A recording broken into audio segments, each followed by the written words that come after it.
નમસ્કાર ખેડૂત મિત્રો, ખેડૂત પરિવારમાં આપનું હાર્દિક સ્વાગત છે।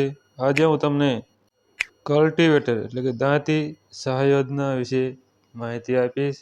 તો જાણો સંપૂર્ણ માહિતી।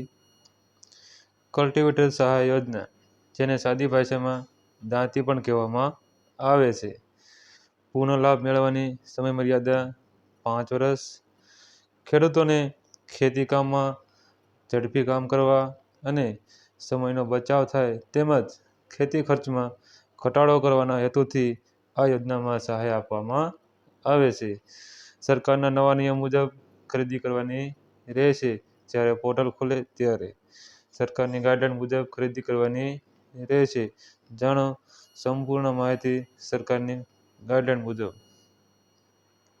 સહાયનું ધોરણ જોવા જઈએ તો AGR 2 FM, જેમાં સામાન્ય વર્ગના ખેડૂતો માટે, જેમાં જનરલ અને OBC માટે ટ્રેક્ટર, પાવર ટીલરથી ચાલતા 20 BHP સુધીથી ચાલતા ખર્ચના 40% અથવા 16,000, 20 BHP થી 35 BHP સુધી ચાલતા ખર્ચના 40% અથવા 25,000 બેમાંથી ઓછું હોય તે, 35 BHP થી વધુથી ચાલતા ખર્ચના 40% અથવા 40,000 બેમાંથી ઓછું હોય તે સહાય મળવાપાત્ર છે।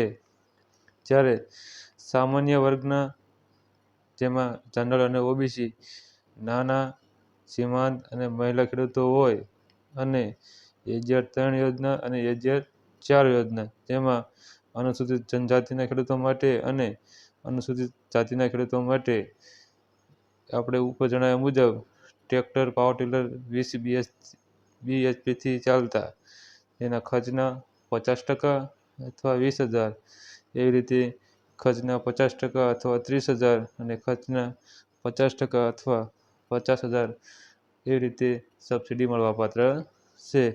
તો જાણો સંપૂર્ણ માહિતી સરકારની ગાઈડલાઈન મુજબ। આ છે કલ્ટિવેટરની ગાઈડલાઈન, જેમાં સહાયનું ધોરણ આપણે અગાઉ જોઈએ મુજબ AGR 2 FM, જેમાં અનુસૂચિત જાતિ સિવાયના સામાન્ય વર્ગના ખેડૂતોનો સમાવેશ થાય છે, જેમાં ટ્રેક્ટર અને પાવર ટીલરથી 20 BHP સુધીથી ચાલતા ને કુલ ખર્ચના 40% અથવા 16,000 બેમાંથી ઓછું હોય તે, ટ્રેક્ટર 20 BHP થી 35 BHP સુધી ચાલતા ખર્ચના 40% અથવા 25,000 બેમાંથી ઓછું હોય તે, ટ્રેક્ટર 35 BHP થી વધુ ચાલતા કુલ ખર્ચના 40% અથવા 40,000 બેમાંથી ઓછું હોય તે। આ મુજબ અનુસૂચિત જાતિ જનજાતિ સિવાયના સામાન્ય વર્ગના, સીમાંત મહિલા ખેડૂતો માટે AGR 3 અને AGR 4, અનુસૂચિત જાતિ અને અનુસૂચિત જનજાતિના ખેડૂતો માટે સેમ સહાયનું ધોરણ રહેશે। એમાં આપણે જોવા જઈએ તો ટ્રેક્ટર, પાવર ટીલર 20 BHP થી ચાલતા કુલ ખર્ચના 50% અથવા 20,000 બેમાંથી ઓછું હોય તે, ટ્રેક્ટર 20 થી 35 BHP સુધી ચાલતા કુલ ખર્ચના 50% અથવા 30,000 બેમાંથી ઓછું હોય તે, ટ્રેક્ટર 35 BHP થી વધુ ચાલતા કુલ ખર્ચના 50% અથવા 50,000 બેમાંથી ઓછું હોય તે। આ મુજબ સહાય મળવાપાત્ર છે। આમ સબમિશન ઓન એગ્રીકલ્ચર મિકેનાઇઝેશન હેઠળ આખરી સહાય ભારત સરકારશ્રીની સ્મામ યોજના અનુસાર રહેશે। એમપેનલ દ્વારા રાજ્ય સરકારશ્રીએ કંપનીઓ સાથે નેગોશિએશન કરી અને ભાવમાં ઘટાડો કરાવેલ છે, જેને પરિણામે ખેડૂતોને બજાર કિંમત કરતાં ઓછી કિંમતે આ સાધન ઉપલબ્ધ થશે અને સીધો નાણાકીય ફાયદો મળશે। જેની વિગતો આ ખેડૂત પોર્ટલ પર ઇનપુટ ડીલરોના મેનુમાં એમપેનલ વિક્રેતા પસંદ કરી આપ જોઈ શકશો. ખેત ઓજાર સાધનો જે તે કંપનીના મોડલ સરકારશ્રી દ્વારા વખતો વખત એમ્પેનલ થયેલ હોય તે કંપનીના સંસ્થાના અને ડીલર ડિસ્ટ્રીબ્યુટર ઉત્પાદન પાસેથી ખરીદી કરવાની રહેશે. ખેત ઓજારો સાધનો ખરીદી દિન 30માં તમામ સાધનની કાગળો સાથે સંબંધિત તાલુકા અમલીકરણ અધિકારીને કરવાની રહેશે. જિલ્લા અમલીકરણ અધિકારી તેના હસ્તકના તાંત્રિક સ્ટાફ, ગ્રામસેવક, વિસ્તરણ અધિકારી દ્વારા ભૌતિક ચકાસણી કરાવશે.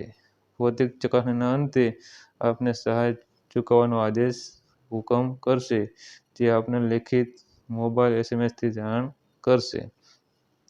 સહાયની રકમ ECS, RTGS થી આપના બેંક ખાતામાં જમા કરવામાં આવશે. જે તે વર્ષના ઠરાવની જોગવાઈ મુજબ શરતો અને સહાય આખરી ગણવાના રહેશે.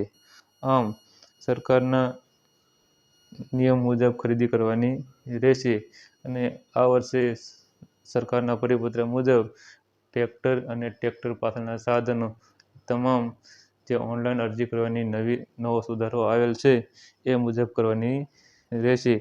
જ્યારે ઓનલાઈન પોર્ટલ ખુલે એટલે નવા પોર્ટલ મુજબ નિયમ મુજબ પહેલાં ખરીદી કરવાની છે અને ત્યારબાદ ઓનલાઈન અરજી કરવાની છે. એ આ ઘટકમાં લાગુ પડશે. આભાર.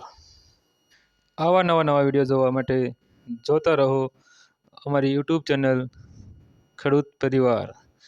ખેડૂત પરિવાર ચેનલને સબસ્ક્રાઈબ કરો, શેર કરો, લાઈક કરો, જેથી શેર કરવાથી બધાને માહિતી મળી રહે છે. વિડીયોને નીચે જ લખેલું હશે સબસ્ક્રાઈબ, તેના ઉપર ક્લિક કરી અને સબસ્ક્રાઈબ કરવાનું રહેશે. આભાર.